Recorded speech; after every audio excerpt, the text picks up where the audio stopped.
What's going on, Mets fans? I am Ray. Welcome back to the channel for our live Game 2 pregame, and we'll go over yesterday's game. What a nightmare that was for us as Mets fans. Let's be real.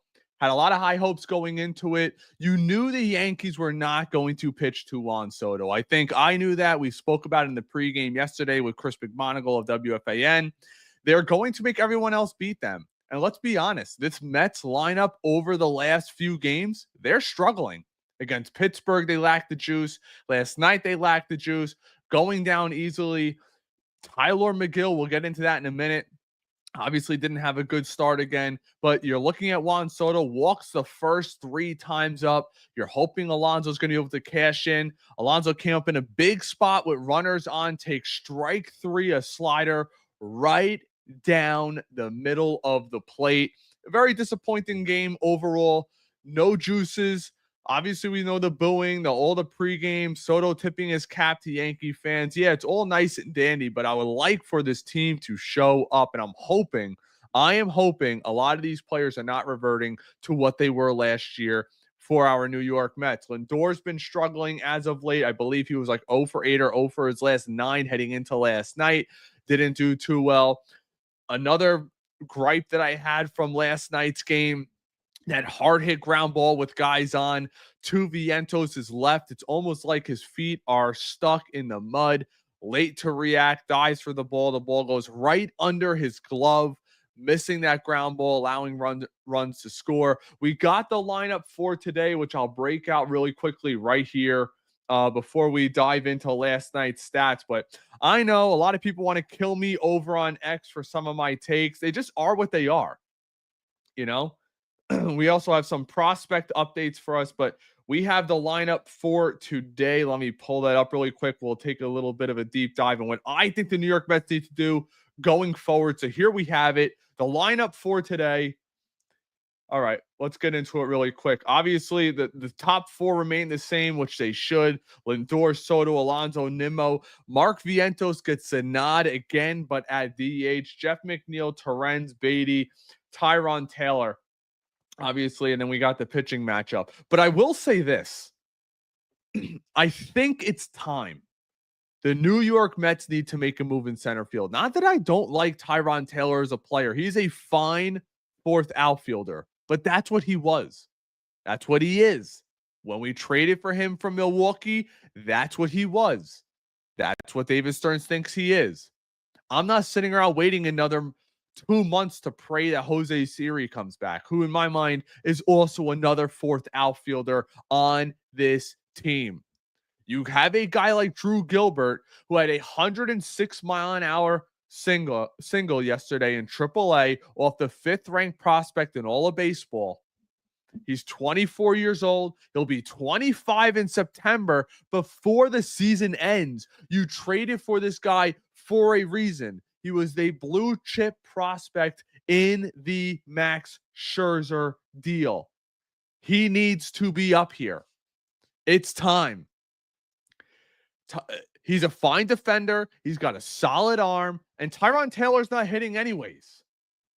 So I don't understand the downside with this. But let's take a peek at I have a little nugget for you guys that I'll pull up right here. It's a lot easier to do this when you're not live, but bear with me really quickly. All right, here we go. So this is from last night. Tyler McGill, 2 2/3, 4 runs, 4 hits, 5 walks, 2 Ks. And I'll be honest with you guys. One thing that bothered the hell out of me last night, how about his response to his interview yesterday post-game?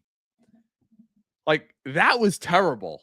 Well, it's hard when you're walking 4 guys in 2 innings. Yeah, you're doing that.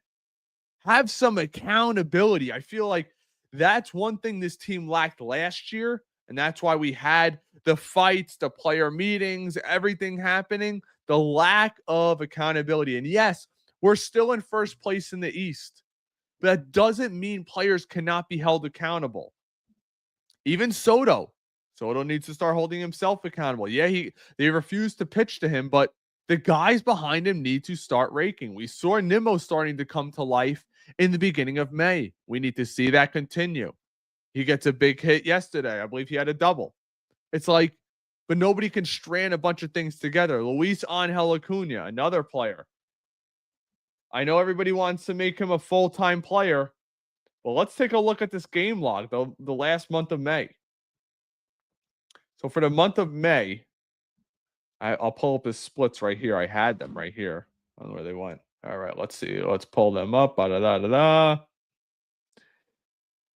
All right, here we go. The month of May, Acuna's hit, 37 at-bats, 218 with a 286 OPS. He's got 10 strikeouts and 37 at-bats.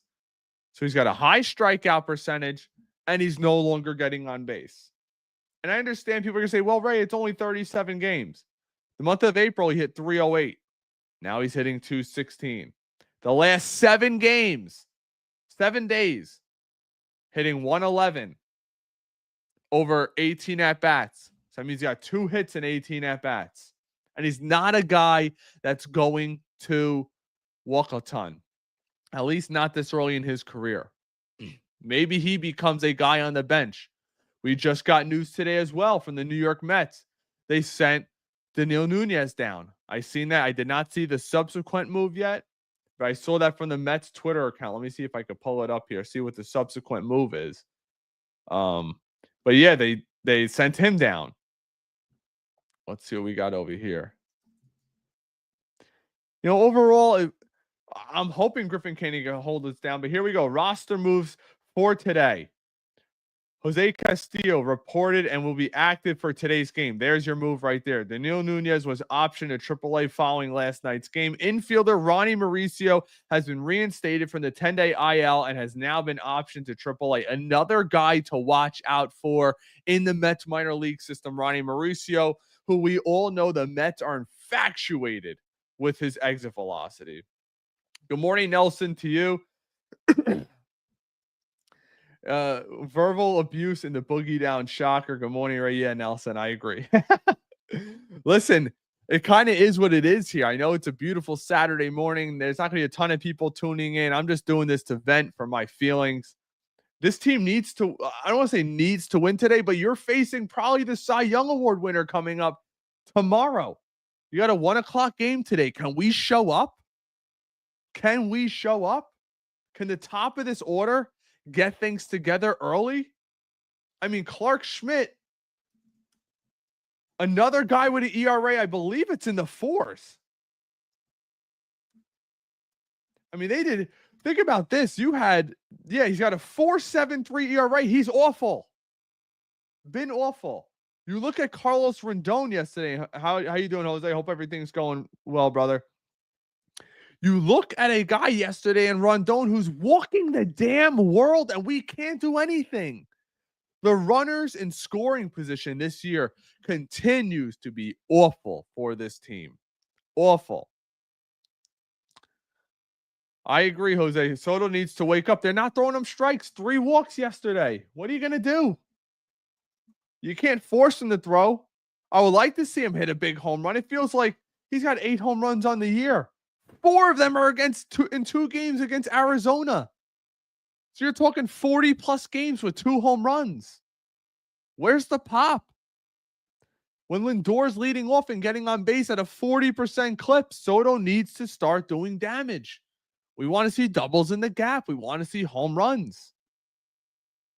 I feel like today is almost a must-win game. What's going on, John? Good morning to you. Let's take a quick look. NL East standings. Philly won yesterday.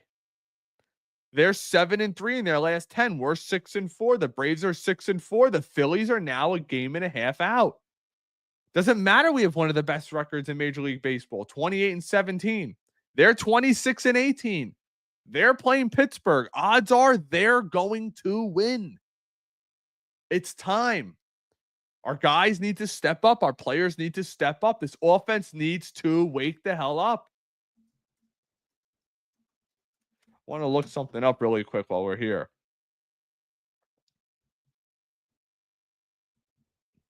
I would love to see how many runs we've scored in the month of May.